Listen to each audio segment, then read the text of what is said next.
तामिळनाडूमधून रामनवमीच्या मुहूर्तावर पंतप्रधान नरेंद्र मोदींनी तामिळनाडूच्या रामेश्वरम मधील पंबन येथील व्हर्टिकल लिफ्ट सी ब्रिजचं उद्घाटन केलं।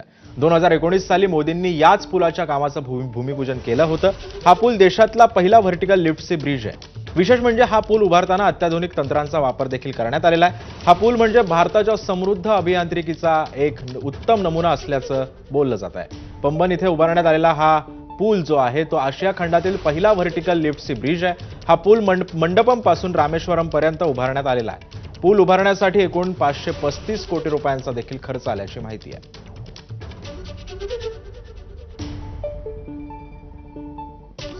दरम्यान हा पंबन ब्रिज कसा असणार आहे ते देखील आपण ग्राफिक्सच्या माध्यमातून पाहूयात।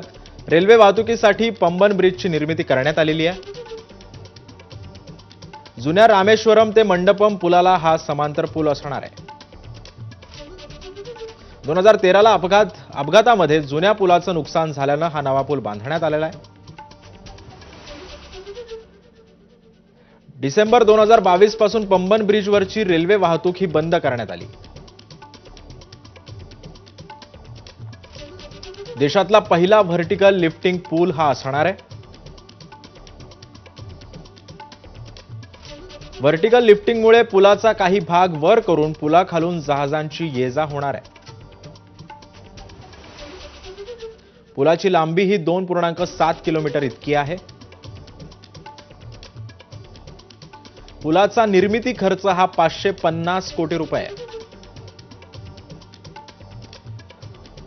2019 मध्ये पंतप्रधान मोदींकडून कोनशिला आणि आज या पुलाचं उद्घाटन करण्यात आलं। पुलावरून ताशी 50 किलोमीटर वेगानं रेल्वेगाडी धावू शकणार आहे।